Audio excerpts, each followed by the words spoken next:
Oi, eu sou a Luísa, professora de artes, e na aula de hoje nós vamos aprender sobre a história da arte no Brasil, desde antes dos portugueses chegarem até o século passado. Nós vamos passar pela arte indígena, a arte colonial, a arte acadêmica e a arte moderna do Brasil.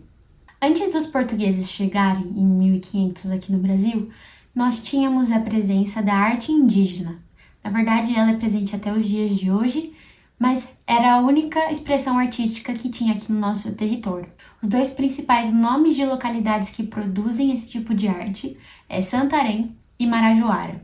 E aqui nós precisamos pontuar as cerâmicas e também a arte plumária, que formam os mantos tupinambás. Recentemente eu fui numa exposição sobre isso no Sesc e foi muito bom aprender sobre como a arte plumária é importante para os indígenas. A gente tem poucos mantos daquela época e estão distribuídos pelo mundo em museus que não são brasileiros. Existem até museus que não deixam a gente ir lá nem para tirar foto daquele manto. Alguns estão desaparecidos, mas recentemente nós temos uma artista que retomou o feitio desses mantos, ela chama Célia, e mantém a tradição viva. Eles também fazem adornos para a cabeça, não só para os ombros, né, que seria o manto. E essas peças têm peso religioso para eles. Então não é qualquer pessoa que pode usar, não é qualquer pessoa que pode fazer. Tem momentos específicos. Para o manto estar ali em exposição, tem que ter uma permissão, tudo na esfera da espiritualidade indígena. É uma cultura riquíssima que está aqui no nosso território há tantos séculos e a gente não dá o devido valor. Depois que os portugueses vieram para o Brasil, do século XVI até o século XVIII, nós tivemos a arte colonial e também o barroco. A arte colonial veio no Brasil através dos jesuítas e dos holandeses, e aqui a gente pode citar a missão artística francesa no Brasil, que teve como o principal nome o Debré. E o barroco no Brasil foi um barroco tardio, né? Naquela época não existia internet, então depois de algum tempo o barroco da Europa chegou aqui até nós e nós temos toda a estrutura barroca lá de Minas Gerais, com o principal nome o Aleijadinho e também o Mestre Ataíde. Depois, com o neoclassicismo na Europa, ele veio chegar aqui no Brasil como o academicismo, que também dividiu o seu palco com o impressionismo.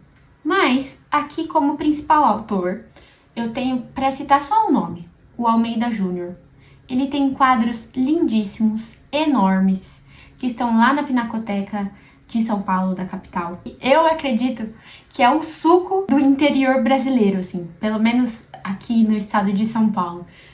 Que o caipira picando fumo, a moça lendo a carta chorando, é de uma delicadeza e de uma realidade muito grande. Ele é verdadeiramente um pintor brasileiro, que ele retrata o dia a dia do brasileiro. Depois, com as vanguardas europeias, também chegou a arte moderna aqui no Brasil.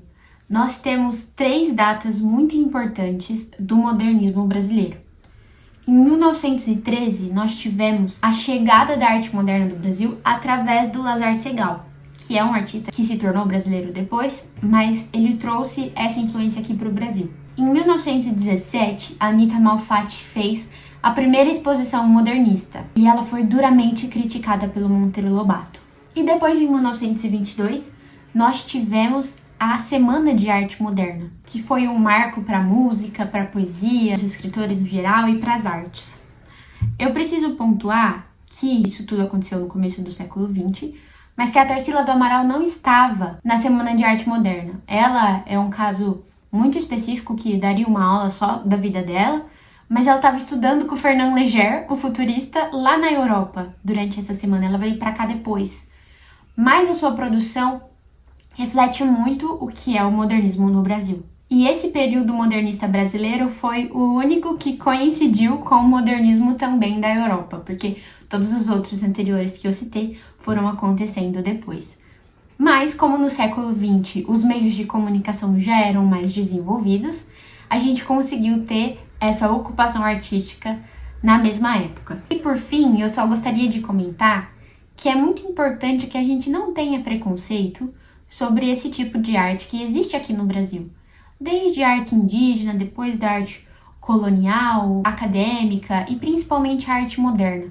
Porque eu vejo muitas pessoas valorizando o que tem lá de fora, o que tem de bonito, mas esquecendo de reconhecer que a gente também tem grande importância nessa área de conhecimento. Que os nossos artistas também são muito renomados. A gente tem Cândido Portinari, Tarsila do Amaral, Anita Malfatti, o Victor Brecheret e tantos outros nomes que foram muito importantes para o desenvolvimento das artes. Então, fica aqui a dica nessa última aula sobre a história da arte, que você, na hora de estudar, tenha o coração aberto para entender, para se perguntar por que esse artista pintou desse jeito, por que ele não fez de outra forma. Porque com certeza tem um contexto histórico acerca disso e cada um tem o seu motivo, seu propósito e sua poética. Na aula de hoje nós então aprendemos sobre arte no Brasil, arte indígena, arte colonial, acadêmica e arte moderna. Tudo o que aconteceu desde antes do século XVI até o século XX. Essa foi a aula de hoje, espero que vocês tenham gostado. Bons estudos!